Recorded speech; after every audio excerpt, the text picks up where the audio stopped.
पाहत आहात आपल्या हक्काचं चॅनल, आपली बातमी, आपलं चॅनल वन भारतीयांना गुरु मानता त्यांच्या आशीर्वादाने सत्तेत सहभागी झालात तर मग मलंगगडाला मुक्ती का नाही दिली असा परखड सवाल शिवसेना उपनेते विजय साळवी यांनी उपमुख्यमंत्री तथा शिवसेनेचे मुख्य नेते एकनाथ शिंदे यांना केलाय।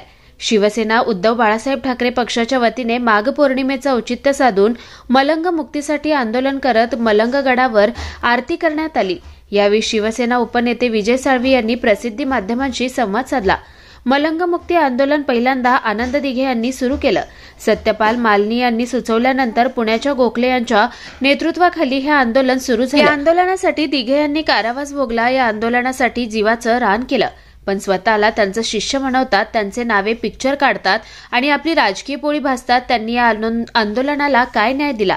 मलंग मुक्ती त्यांनी कार केली नाही। दिघे यांना गुरु मानतात, गुरुच्या आशीर्वादाने सत्तेत सहभागी झालात, मंत्री झालात, मुख्यमंत्री झालात, मग का मलंग मुक्ती केली नाही असा सवाल साळवी यांनी केलाय। मलंगगड वक्फ बोर्डाकडे का वर्ग झालाच? आजच आम्ही रस्त्यावर आंदोलन करायचं का?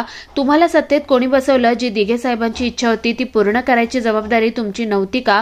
स्वतः दुकाने थाटून हे आंदोलन तुम्ही करताय। तुम्ही सत्तेत आहात, आम्ही त्याचा जाहीर निषेध करतो अशी टीका विजय साळवी यांनी केली आहे। यावेळी मोठ्या संख्येने उद्धव बाळासाहेब ठाकरे पक्षाचे पदाधिकारी, कार्यकर्ते उपस्थित होते। मुक्तीसाठी हिंदूंची वहिवाट तिथे निर्माण व्हावी यासाठी हे आंदोलन असतं।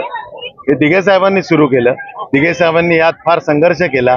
दिघे साहेबांना कारावास भोगायला लागला, रासुकाखाली अटक झाली होती। ज्याच्यानंतर ज्यांनी ही सूत्र सांभाळली त्यांनी या मलंग मुक्तीसाठी काय केलं, किती कारावास भोगला आणि किती आंदोलन तीव्र केलं हे विचार करण्यासारखी गोष्ट आहे। आज ते सत्तेत आहेत, त्यांनी अनेक पदं उपभोगली, पण मलंग मुक्तीसाठी त्यांनी कुठलीही गोष्ट केली नाही। साधी व्हेनिक्युलर जे करायचे त्याला पण 10 वर्ष लागतात आणि आज परिस्थिती अशी आहे की मलंगगडची जैसे ते परिस्थिती आहे, उलट ते वक्फ बोर्डाकडे वर्ग झालं। म्हणजे हे सत्तेत असताना ते वक्फ बोर्डाकडे वर्ग होतं, यासारखी दयनीय अवस्था नाही। आणि हे आंदोलन कसली करतात? यांनी इथे दुकानं मांडूच नाही करी।